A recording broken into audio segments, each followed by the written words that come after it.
desa yang ramah. Mereka pun menganggap perkampungan orang Bunian sebagai perkampungan biasa dengan rumah-rumah dan fasilitas umum.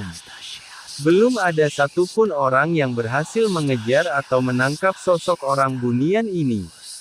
Salah satu cerita melegenda tentang orang Bunian ada di Sumatera, titik lokasinya di daerah kaki Gunung Kerinci berada di Jambi.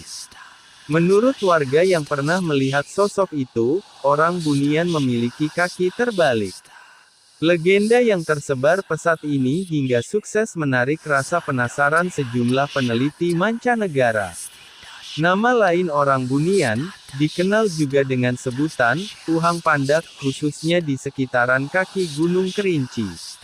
Meski, sebagian masyarakat Melayu dan Minangkabau percaya akan keberadaannya, eksistensi orang Bunian masih menjadi misteri.